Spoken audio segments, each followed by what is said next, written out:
थे इस देश में, उस वक्त हमारा देश इतनी नाजुक अवस्था से गुजर रहा था कि उसको पढ़ने की समस्याएं थी।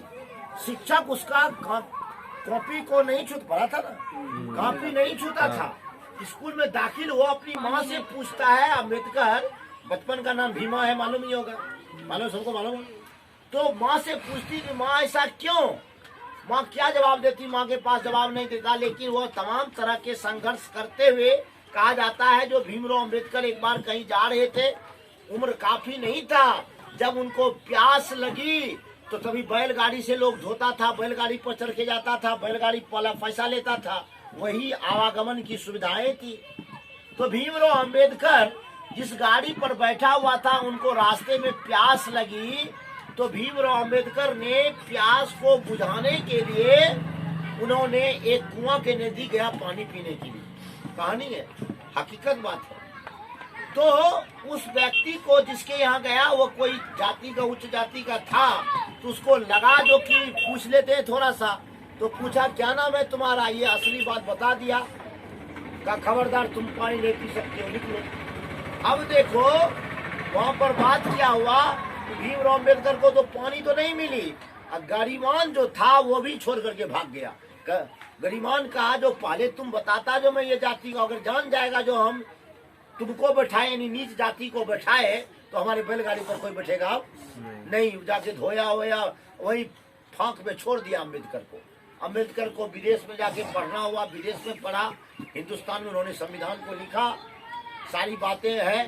तो इन्होंने अभी जो हमारे समाज का जो स्थिति है, ये बात हर कोई जानता है, जो जाति कोई नहीं है, कास्टलेस हमारा सोसाइटी है, ये बात तो मालूम होगा। ये तो कोई शास्त्र में तो जाति लिखा हुआ नहीं है, ब्राह्मण लिखा हुआ, ब्राह्मण का शास्त्र में प्रयोग है। क्यों है, क्यों है, मतलब हमारा ग्रंथ कहता है जो कर्म के आधार पर कर्म के आधार पर जाति का बंटवारा हुआ था, बल्कि जन्म के आधार पर नहीं। मैंने कई रोज कहा, इतिहास कहता है, मैं नहीं कहता हूँ, इतिहास कहता है कर्म के आधार पर जाति का बंटवारा होता था। जैसे ब्रह्म को जानने वाला जो परमात्मा को जानता था, जो परमात्मा को जानता था, जो ईश्वर को जानता है, जो ईश्वर की बात लोगों तक जाके पहुंचाता था, ऐसे लोगों को ब्राह्मण कहा गया। अगर उसी के कोख से को जन्म लिया, लेकिन वह वैसा काम नहीं किया, लड़ाई झगड़ा कर रहा है, उसको क्षत्रिय कहा गया। यानी जरूरत नहीं था, जैसा उसका आचरण होगा इसके बाद यह चीज जो था तय होता था, जो ये अमुक जाति का है। लेकिन यह बात में बुद्धिमान क्या किया, ब्राह्मण का बेटा ब्राह्मण, राजपूत का बेटा राजपूत, बाद में यह नियम लागू हो गया है ना। चाहे कर्म कुछ भी करे, चाहे वो नास्तिक क्यों नहीं है, लेकिन उसको पूछेगा आप कौन जाति का है, तो कहेगा ब्राह्मण हम है। उसको शास्त्र पुराण का कोई जानकारी नहीं, कहेगा ब्राह्मण हम है। ये बात नहीं है। तो मैं भीमराव अम्बेडकर की बात बता रहा हूँ, बहुत इम्पोर्टेंट या चैप्टर है, और जो कहानी जैसे है, जैसे इसमें बहुत सारा हो, जैसे खोखा के बारे में, जिसका दांत का है, बहादुर है, ये आसानी से तुमको दिमाग में ढुक जाए। बता रहा हूँ मैं मेन बात, ये आसानी से तुम्हारे दिमाग में चला आएगा, मास्टर भी पढ़ा देगा आसानी से, विष के दांत। और वह बात सुनने के लिए तुम्हारा ध्यान भी एकाग्रचित्त हो जाएगा, लेकिन ऐसी ऐसी बात सुनने के लिए तुम्हारा ध्यान जल्दी एकाग्रचित्त नहीं होगा।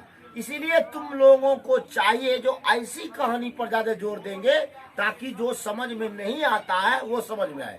इसीलिए तुमको सुनने में अच्छा नहीं लगेगा, लेकिन आदत डालो सुनने का, तब जड़ तक पहुंचोगे। ये राजा रानी का कहानी, भूत प्रेत की कहानी सुनने में तो अच्छा लगेगा, लेकिन इसका फीचर क्या है फीचर कुछ पसंद आएगा। अरे भूत का कहानी मैं खोल देता हूँ, बनकी में पढ़ता था, ऐसे था, तुमको सुनने में बड़ा इंटरेस्ट लगेगा।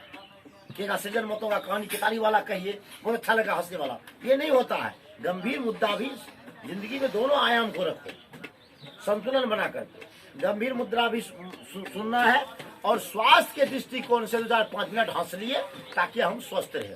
बंद करो अब।